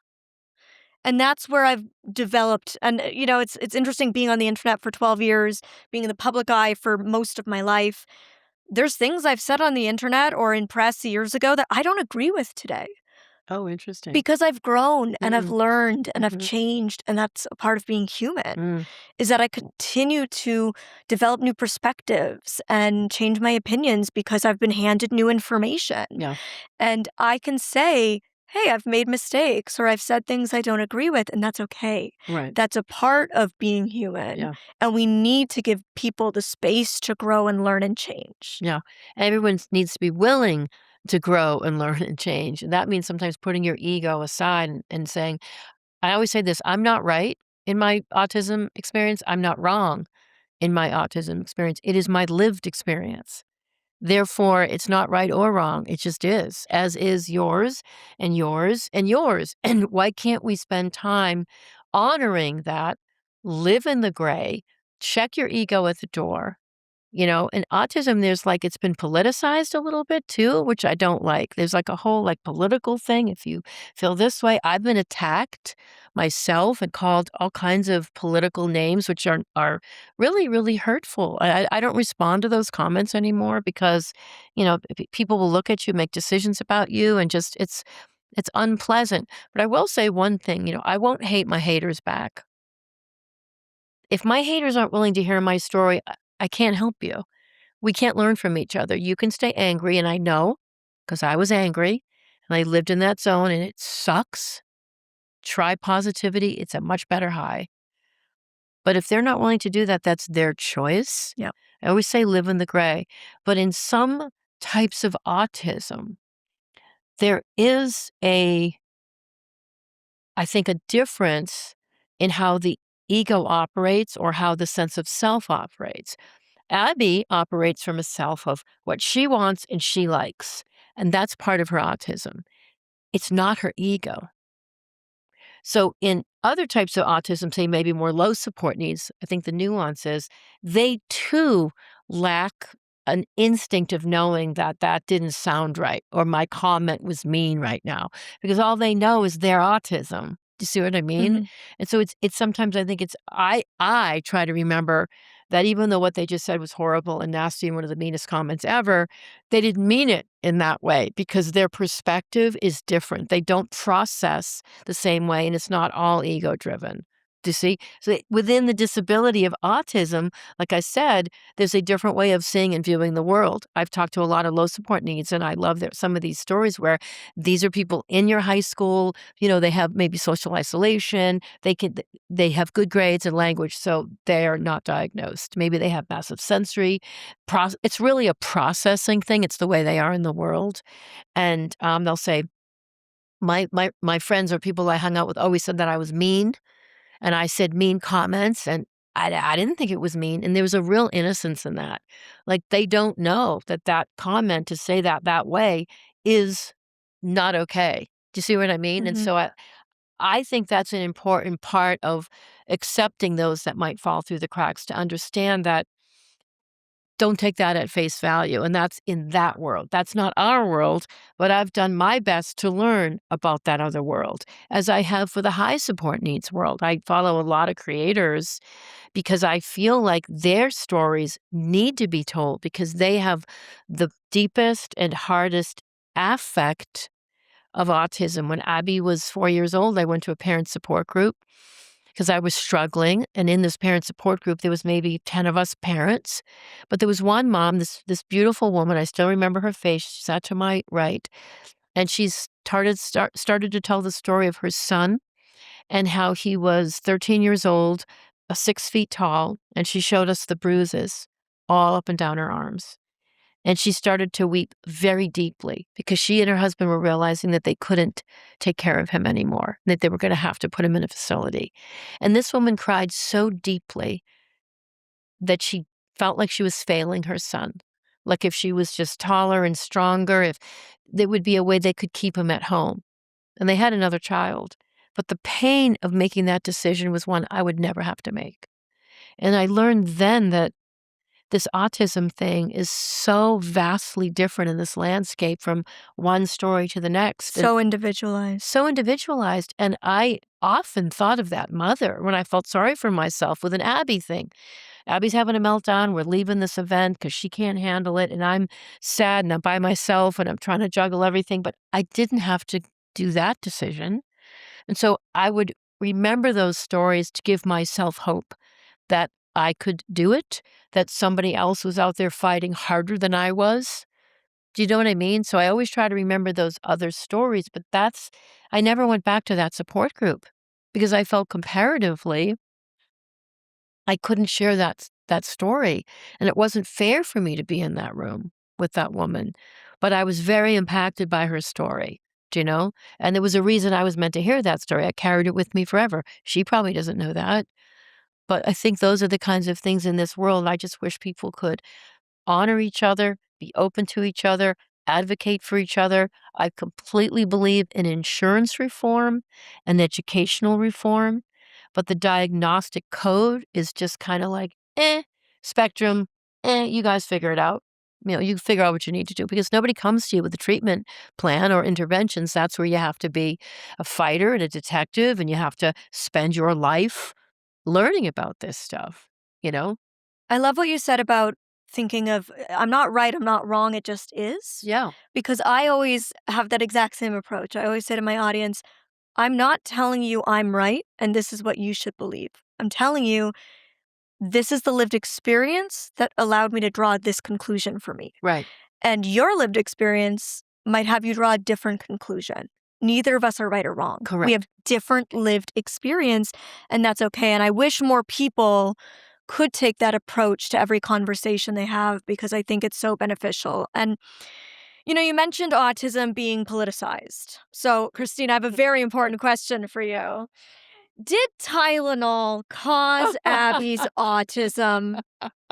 The hot button issue. Oh, I have my opinions on all that. Um, Here's the weird thing, and I'll just be 100% true. Not that I took a lot of Tylenol or didn't take a lot of Tylenol. I remember I participated in several UCLA studies for genetic things and whatever. I just thought I wanted any answers I could. I didn't think anything of it. Um, the Tylenol thing specifically, I remember when they were seeking people to do the Tylenol studies. Uh, Abby might have been 21, 20. She was too old. I actually applied to have us be a case study, and we were rejected because she was too old. Because at that time, I saw a number of studies being done by it. So that whole thing with the presentation of that information was done, I think, terribly, poorly presented. I don't think that political people should have been speaking in that at all. I think that only doctors should have spoken, and they should have been more clear with how they explained things. 25% of the population, the high support needs, faces a prognosis with children that will never do X, Y, and Z. They're in survival mode. That is not our story, and certainly not lower support needs. But for that 25%, that is true. I knew that they were referring to that 25%, probably because I've been around it enough. But if you haven't been around it, I could see where you would feel offended and insulted that someone would say, hey, some of these people won't do this. Again, the word spectrum gets us confused in what the intention of that information was. So I thought it was presented in a really bad way. I was like, you guys should have called me. I would have changed that whole thing because you didn't do that right at all. But um, cause and causality, my personal opinion is that I believe there is some genetic predisposition with an environmental factor that does something to the brain development. That's my personal opinion. My brother has a daughter on the spectrum, a very different kind of autism than Abby's. And my brother that I grew up with had what I would call sensory integration dysfunction growing up. He was never diagnosed with anything. He had behaviors similar to Abby's sensory seeking behavior that I recall in the 70s watching my brother grow up, which I think is interesting. So but I definitely think that there's some sort of trigger or environmental exposures. I'm kind of into all that stuff. I worked at a cancer foundation for 15 years, and we did a big anti-cancer prevention program. And so in that period of time, I looked at a lot of things. This has nothing to do with autism, by the way. This is anti-cancer. Our cosmetics, our skincare, our foods. What does organic really mean? Pesticides, and all that sort of stuff. So I come into it with a little bit of that as my lived experience, my background. Do you know? Mhm. So it's kind of interesting how it all got tied together. I'd always think with Abby's is like it was like a so close but so far kind of thing with her brain working, you know? I think I wish that in autism we did brain scans. I wish that you had to have a brain scan so we could see the organ we're talking about. It's all opinion of behavior or self that determines if we get a diagnosis or not. I mean, in Abby's, it was obvious in a different presentation, and certainly in the higher support needs, but I wish I knew what area of the brain because Abby's communication center is what's affected the most. Do you know? And I bet you Temple Grandin talks about that. She's looked at her own imagings of her brain and has a lot more gray matter in this area and that area. And that area of the brain controls this, so she knows why this is happening. Do you know? I feel like I just feel like it would be it would help us create more effective supports for people if we had those areas identified. Something I'm sure a lot of parents would love to hear about is how you managed the dynamic of the two siblings, especially as a single mom who had limited resources. There's only one of you. Mm. How did you manage Abby and her neurotypical brother? I'm assuming her brother's neurotypical. I Yes, could be he's incorrect. typical. I mean, he does have ADHD, but that didn't present till he was a little bit like 9 or 10 years old, and, um, he's learned it's funny, he's kinda learned to manage his ADHD because of some of the behavior interventions that we did for Abby. I use those same principles to help him, like get a whiteboard, write everything down, have a visual schedule so you can follow along. Like, there's certain basic things that he did because Abby was doing it. But no, he went to engineering school. He's an amazing person, but I will say it was hard and harder when he got into high school. I think for him, I think it was harder. We always had someone living in the house because I didn't want them. I'd be working, and I said I bartered. This is where you get inventive. I had to go back to work. What was I going to do? I couldn't afford to have someone like a paid caregiver, so I put an ad in Craigslist. How about that? And I had a girl from Virginia move into my house that I never met. She showed up on my door like Mary Poppins with a guitar and pink hair. And I was like, okay, here's your room. I didn't even, I mean, I did some crazy things. I had to because you're in survival mode. But so that way there was always someone there to help both of them. But I tried to honor my son's world. And sometimes I would remove Abby and I. So, for example, like I remember one year he was like turning 10 and we had like a obstacle course in the backyard. He had a sleepover, and I wanted our house to be the fun house, not the house with the sister that you were scared of. So I always demystified it for his friends that would come over. His friends would come over and I'd try to pull him aside and just take that moment to say, hey, I just want to tell you about Ben's sister, Abby. She has something called autism, and she's probably going to ask you the same question many times, and she might get too close to your face, and she might be super loud and jumping around. I said, but sometimes it's hard for her to understand what you're saying, so you can ask her again. So just treat her like any other kid. And if it doesn't make sense what she's saying, just tell her that doesn't make any sense to me. Like I would try to take a moment for his friends to understand what they were seeing so they weren't scared. Because I grew up in a generation where no one said anything, Mhm. and that's by far worse. It's by far worse, and so I think that helped. So, like, I'd have someone come over, like the caregiver would be in the house, and I'd say, "Okay, you guys do the obstacle course. I'm gonna take Abby out. I'm gonna drop her off at my other friend's house that she could go to." And that way they could have the house so he felt a sense of safety in his own home. And a special moment that was where Correct. for him to be the center of attention, Correct. because the reality is that we as the disabled sibling can require more attention. We can require the parent to be more Yeah. hands-on with us, which can mean that the sibling who requires less support can feel more isolated or forgotten. Yeah. And I think for parents, if you can find those ways to allow that child to be the center of attention sometimes and Yes. be the special celebrated one, I think that goes a long way. Yeah, and I tried to do that, especially around his birthday. Like, he would have these epic parties. Every year, we had the end of the school, like, pool party where he'd invite the whole class over, and they'd take over the backyard, and I would just ask a couple other parents to hang out there, and then I would watch Abby and get her out of their space so that he could own that space. I always wanted him to feel like that his house was a safe place for him and his friends, and I feel like, we did do that. It doesn't mean it was always easy. I mean, I also remember phone calls when I was at work with my, 15-year-old son or whatever he was, 14, really upset. And he said, Abby's having a meltdown right now. What do I do? And it's like I can hear her screaming in the background. I don't know where the caregiver was, and he doesn't know what to do. And I'm at work and I can't leave. And I'm trying to call it in, how to help him. And those moments were very, very painful because it shouldn't be his responsibility, but I had to work. So yeah, you do the best you can. You create special events. I would then one time he had a sleepover with 10 boys, and we moved all the furniture out of the living room for him, and they all brought their Xboxes.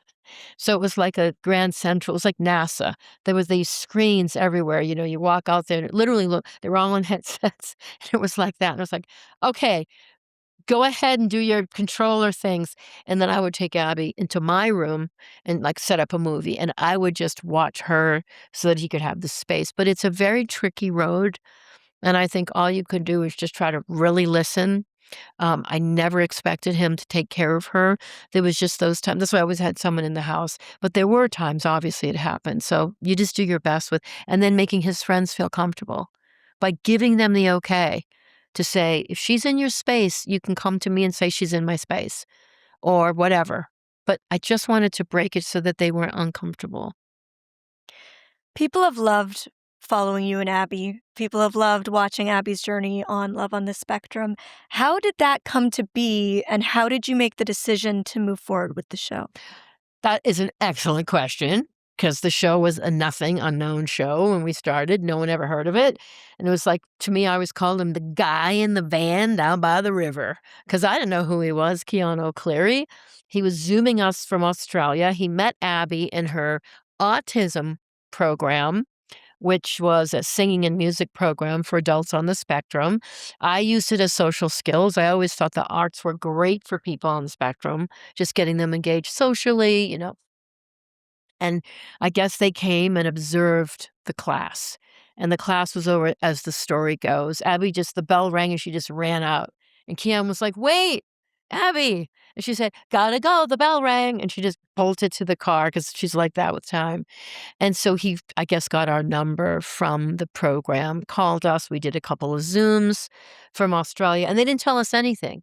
We didn't know what it was. All they said was, this is a show about dating, and were you interested? I didn't know, maybe. I knew she wanted to meet someone. She had had a boyfriend in high school, and that ended sort of sadly for her. He broke up with her. She was devastated. It was a very painful thing. But we did a couple of Zooms, and then I don't know, maybe it was on the third Zoom call. They said, okay, so we're doing this show on dating, and it's going to be on we'd love you to do it with us. It's going to be on a little network. And he said this, it starts with the letter N, and it's not NBC. And I'm sitting there at my computer, and I go, Netflix?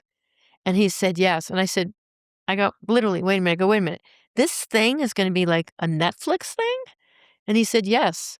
And then he said it's called Love on the Spectrum. And season 1 Australia had just launched. I mean, I think they just, or it had come out a couple months beforehand. He said, it's Love on the Spectrum. Go watch it.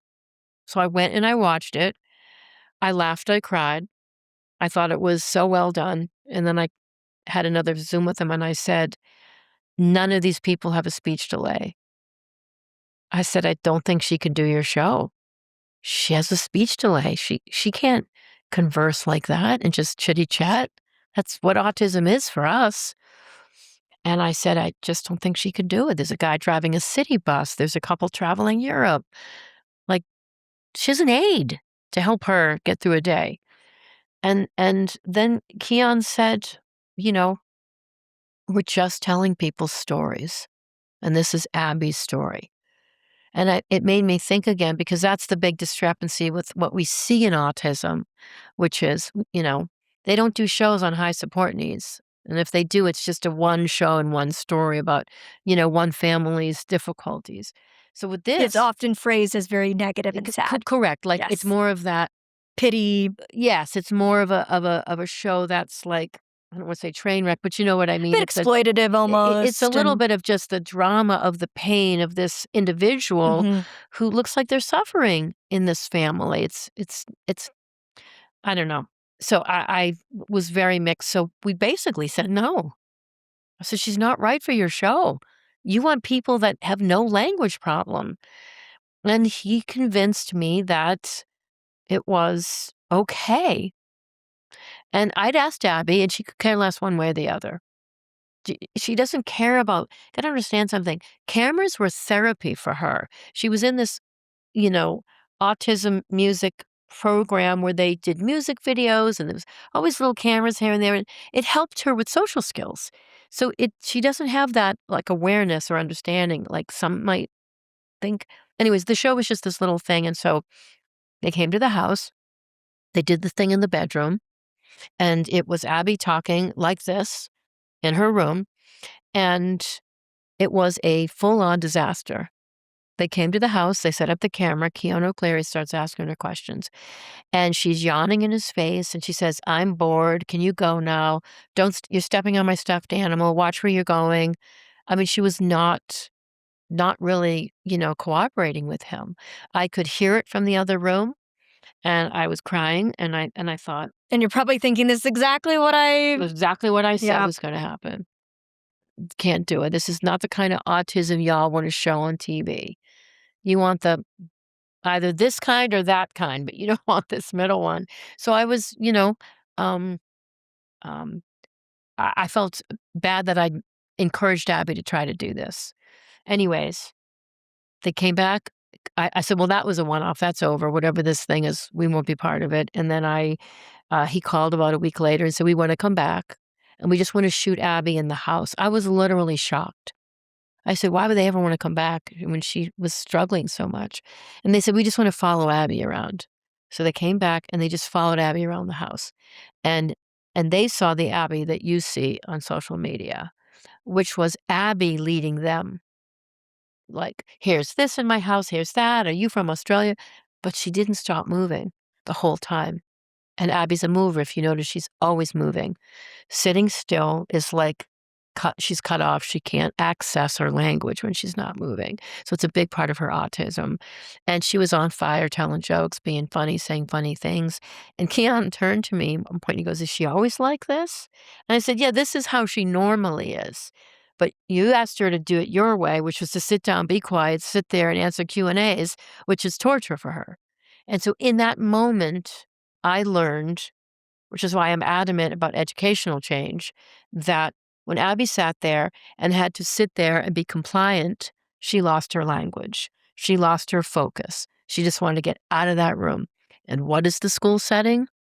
It is a quiet classroom where you have to sit down and you have to be quiet and you have to stare at the blackboard and write and do all this, which is the opposite of how her brain works.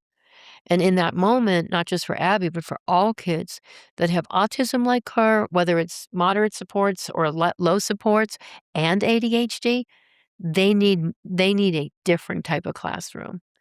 And that's one of my passions is to help or encourage to create something where there's movement and Mhm. it's an alternative thing and there's breaks as needed and there's hands-on learning, not book learning, not writing and reading.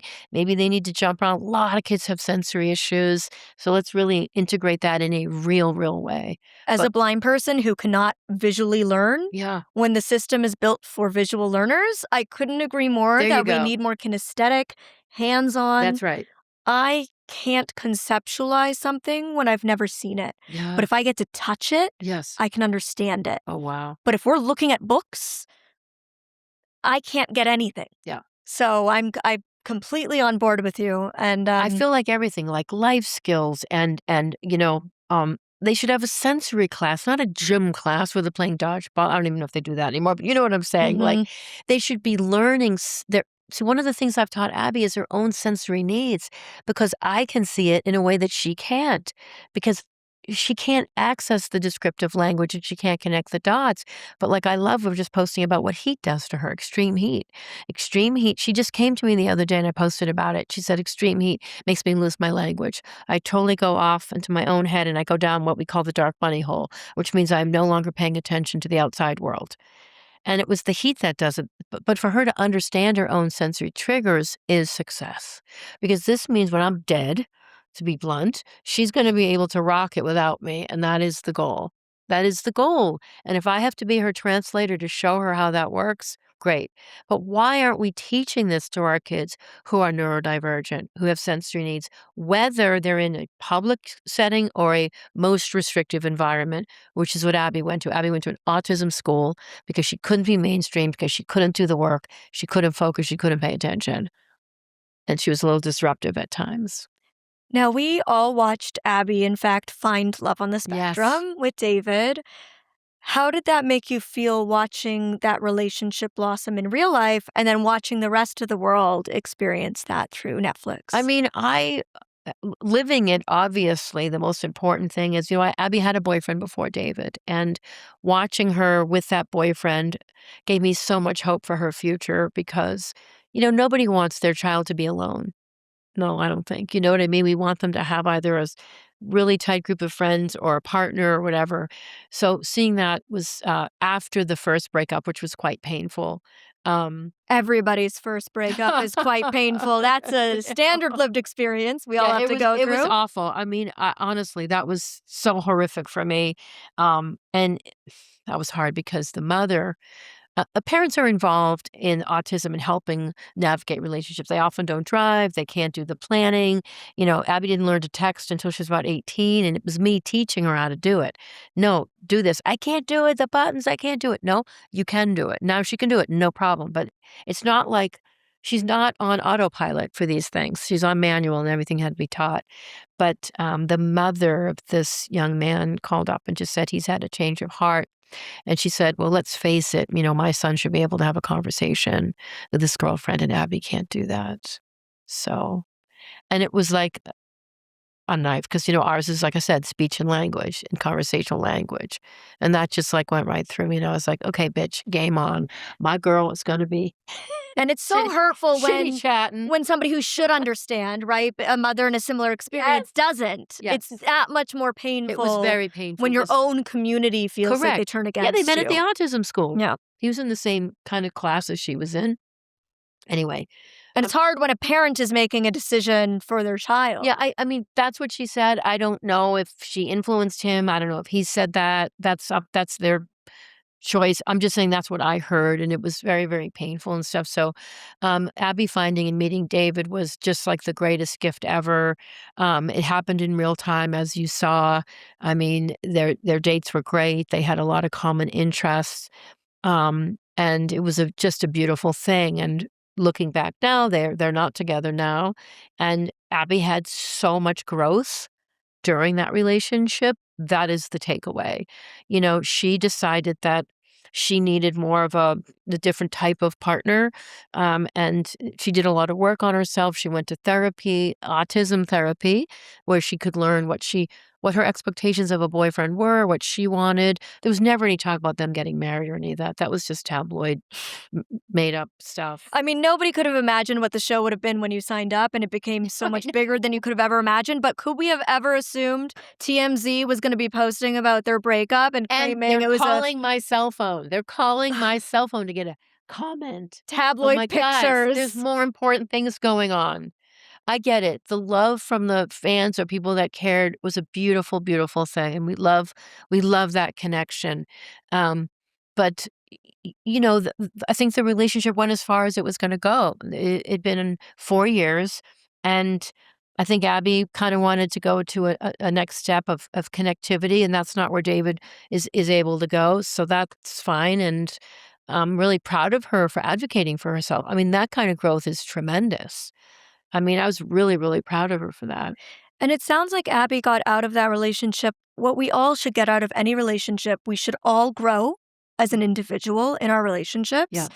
And we should all leave a relationship knowing more of what we do want and more of what we don't want next time. Yeah. And to me, whether the relationship ends or not, all of those are an indication that it was successful, it was valuable, and it was meaningful for the period in which it was existing. Yeah. So I have an awkward question. I always like to ask an awkward question on the show. Bring it on. And it's a question that I'm sure, in particular, again, a lot of parents are having and battling this kind of thing. You said it yourself. One day you're going to die, Yes. and Abby's going to have to go on. Have you thought about what your plan is for that? What the plan for the future is when you're no longer here to support Abby? Yeah, I mean, I've been thinking about that since she was diagnosed. I mean, I'm one of those super practical people. I've always been super practical, and I will continue to. I've actually even told her when I'm not on the planet anymore, X, Y, and Z. Why do I do that? Because it's an inevitable reality, and I know I don't want it to. I want it to be as least traumatic for her as possible. So my goal has always been, since she was in high school, is that I build a life for her, a life that she wants, where she has purpose and friends and a life, and I get to visit her in her life before I die. So I know she has a life. Because at the end of the day, I know it's hard because you're in such survival mode as a parent that the last thing you can think about is, okay, now let me plan for when I'm dead. Because I can't do it when I'm alive, let alone when I'm dead. But I've been saving every dime I've made. I've been working full time for the past 15 years. And like I say, in a cancer foundation and just trying to save and have a special needs trust for her. And then my house, I live in California and I'm scared they're gonna change the laws so that I can't let her have the house because this is the only house that she knows, but I'm hoping that she can stay in the house because I can then she has a place and she can have roommates or a husband move in. She can have, like, a community of people in the house that I live in now. I always say it's like, "I'm just borrowing this house that's your house, Abby." At least I know she has that. When she was 18, we went and looked at group homes, and we really did do that because, I didn't know what was gonna happen. I didn't know what level of functioning she was gonna have, and she hated it. She said, "Please don't make me live here." And I think some group homes are terrific. It's just that Abby needed more social guidance, so I could see where she would be alone and very isolated in that environment, but not everyone's like that. Plenty of people have full lives in that setting depending on the setup. So I have a financial thing where it's like saving money and having that special needs trust set up for her, which means when I die, anything I've saved goes into that trust for her. And some for my son too. And I don't need much. I mean, I'm fine if I live in a one-bedroom apartment. I don't care if that happened. Like if I moved out before I die so that she can have roommates move in, fine, as long as we know we can afford it. Good. Maybe the rent. So I've done all that stuff. Then she started a hat business. Now that was a thing that has worked out really well. And another thing, this is like thinking outside the box. What is she going to do? What's going her purpose going to be? I believe everyone needs purpose, but not everybody can find their purpose. And when you can't find your purpose, it can lead to addiction or depression. I think it's a very fast-paced world, and I think it's hard to figure out. And I wish everybody had someone helping them figure that stuff out. In Abby's case, she definitely needed help to figure it out, but she went to a vocational high school and a vocational post high school. And at the post high school program, they had businesses. They had a car wash, a bakery, a restaurant.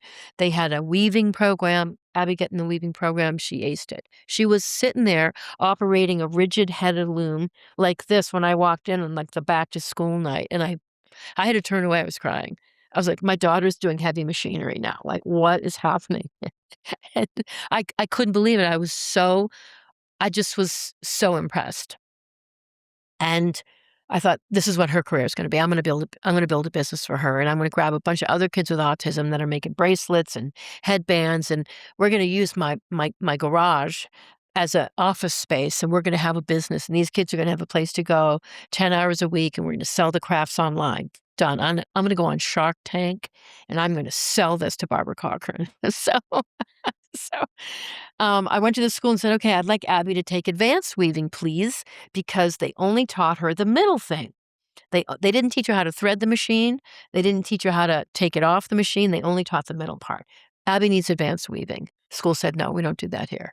I said, "I'm willing to set up a business. I'm willing to have other kids. I'm going to create jobs for people with autism. Why can't we do this?" And they said, "We don't do that here. That's not the protocol." So I went home and I cried, called up the teacher, who said she thought that it was a great idea. And the teacher said, "Oh, screw it. I'm retiring at the end of the year. I will come to your house and I will teach you on Saturdays how to use a circular loom and other things so that Abby can keep doing her weaving and knitting." And she did. She came to the house and she started talking, teaching us how to do it. And Abby got a circular loom. So she didn't do the big rigid head loom because that was very complicated. I couldn't, but I could help Abby with the circular loom. She could kind of do it on her own. That's how we did it. Started selling it to my friends, went on Facebook. I'd have my little girls' night and I'd have my 10 girlfriends over. They'd buy hats. My high school friends started buying them. Then we started selling them on Facebook. And then Love on the Spectrum was starting. And we changed her name on social media to Hats by Abby because I remember thinking, maybe we can like push the hats a little bit here. So, and that's how we did that. And then it turned into she makes hats every single day. She has 100 hats in stock right now. Well, count me in for a hat. I love a hat. You are both getting hats. Just tell me what you want, and you will have them. So yes, that is how we then built that, which was part of her purpose. So no matter what happens, I think and I said, if we have surplus, we're going to donate them to a homeless shelter. We can always wipe out that thing, but it's the idea of purpose. And, it's a beautiful thing because she'll go, guess what? I have 16 hats I just made over the last 3 days. And I mean, that's amazing, Abby. She feels so proud of herself that she did it. She feels accomplished. Empowered, too. Empowered. Mhm. Empowered. And that's one of the things about autism is never compare yourself to anyone else with autism. Try to just focus on your next thing. If you're looking at this person and what this person's doing, the focus is not on you. You keep the focus on you and you see what happens. Abby came out of that high school and post-college program. She was doing that, but she also did other things. She volunteered at a cat shelter. Now, I thought the cat shelter was going to be like, oh, kittens and yarn balls. It's going to be so cute. Well, it was more of a cat hospital. It was more of cats that were not at 9 lives. They were on life 13 or 14. These cats had missing limbs, and there was feral cats and feline aid cats. It was kind of like a cat hospital. Um, Anyways, Abby worked there for a year, and she loved it when she started. And it was a dirty job. When I went to her with the orientation, that place smelled so bad. I had to run out and get air. She loved it. Great. You have a great time, girl. She came to me at the end of about almost a year, and she just said, Mom, I don't want to work at the cat shelter anymore. And she just said, I'm smarter than this. And you see that step, even though that was a dirty job, she had to do that job to have the self-awareness to say, I'm smarter than this. I had nothing to do with that. She just did it and she finished. And boom, I said, then you are done at the cat shelter. You are done. And we're going to find something else for you. And we stopped doing that. And then she started moving into more social media and her hat business like full time. But do you see this? Because nothing replaces self-confidence of believing in yourself. And whatever it takes to get there, autism or no autism, we all have to set up challenges for ourselves if we want to take that and get to our next level. There's a great saying I love. It's like, it's okay to be uncomfortable to get to comfortable. My son went to Purdue University. He left Southern California to go into the blizzarding, freezing cold of West Lafayette, Indiana. And I mean, it was that like torrid, that crazy winter where you threw water up and it froze in midair, whatever that's called, like that crazy freezing. Polar vortex. The polar vortex year. And it was so cold and he was kind of miserable. And all I did, my strategy was just be his cheerleader. Keep telling him he can do it. Keep telling him he can do it and do not let him give up. Do you know how many parents he'd call me up and go, yeah, Joey's leaving because, yeah, he didn't make any friends. So he's sad. So he's going to go back home. And they'd been there for 5 weeks. Well, everyone's struggling in the first 5 weeks. Don't make it seem like everyone else. Just challenge yourself. Give it another week. If you have to go week by week to it. So I felt my job for my son was to be his cheerleader. And I said, everyone's miserable freshman year. You don't know what you're doing. You're just figuring out. And if someone's pretending they're having a great time, they're faking it. Just keep going. And there was a parent support group online.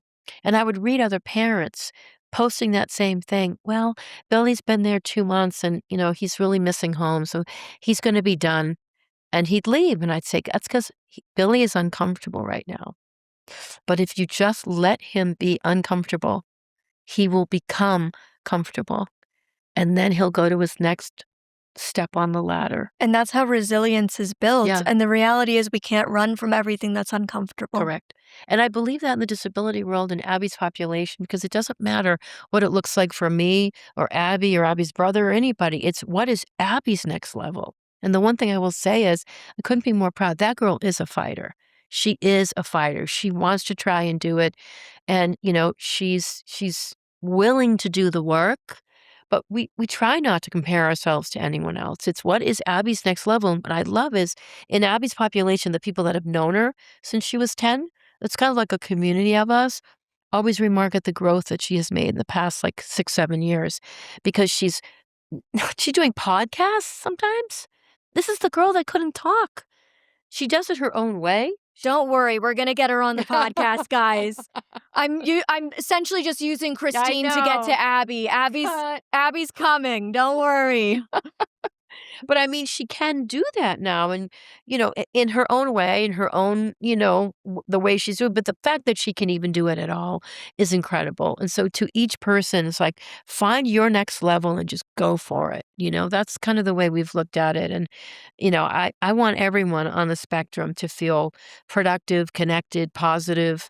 Case in point, put my money where my mouth is. After Love on the Spectrum, we met a lot of new friends. And I just saw the beauty of some people that were living in a kind of an isolated way with their autism. And I was like, dang, we're going to have some parties at my house. Because nothing gives me more joy than seeing these people have like a connection. Community. And just community. So I don't know if you see on my social media, but we have like these karaoke parties in my backyard. And we just blast the music and we just get some pizza from Domino's and everyone just hangs out in the backyard and we just dance around. And it's just a party, but everyone in that party's on the spectrum. And just to see this, I was like, "Oh, I've got 30 autistic adults in my backyard right now. We're just having a rager. It's a good old time."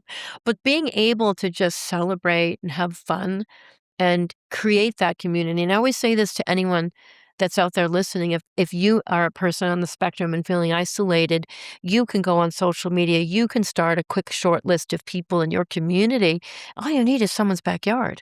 That's all you need, and some music where you guys can get together and start some sort of a social thing. It doesn't cost any money. You know, everyone chipping $5 for the Domino's pizza. Do you know what I mean? It's just that somebody needs to take initiative to make it happen. I feel like we've done that. I mean, we were lucky because we live in an urban area, of course, but so. Well, Abby certainly is a true bubbly ray of She sunshine, is. and you as her mother, it's clear have been a big part of helping her be able to express that and shine the way she does. I'm excited. We're about to go grab dinner together. Yay! Abby's going to coming. get to meet Elton John. I found out that Abby is a big fan of Bernese Mountain Dogs, so I'm very excited that she's going to get to meet Elton. Yep. Maybe we'll have a little glass of wine. We're going to have Jen Monzingo I over. know, So we're going to Jen. have a great evening. We've already been talking for so long, so I want to wrap this up with one final question. Okay. And that is, what is it really like to be Christine? We started with who are you? I Now we know. got to end with what is it like to be you? What's it like to be Christine? I mean, I don't know. Every day is an adventure. I love to laugh. I love to laugh at some of the unusual places we find ourselves because we are just floating downstream with the current of our lives in a full acceptance of what is instead of what isn't. Mm. That's it. I think life is full of adventures and we're going to do our darndest to seize the moments and have the best adventures we can while we're here. Well, I, for one, look forward to continuing to follow those adventures. Where can everybody follow you and Abby and keep up with everything? Okay, so for me, Christine, Abby's mom on YouTube and on Instagram, Christine Abby's mom, and on TikTok, it's Abby's mom 17. And Abby is Hats by Abby everywhere. So you'll get Abby's fun in life and then my kind of perspective on moments and a little bit of that educational stuff, my tips and secrets. Well, make sure to go check that out. It will be in the description box below. And look forward to Abby's episode. Make sure you're subscribed and following Yes, because it'll come. yes. It'll come. Thank And you. Thank you so of much. I just course, love this. I do too. Love Thank you for this everything you've done. conversation. Let's go eat some good food. Yes. And until next time, now you know what it's really like.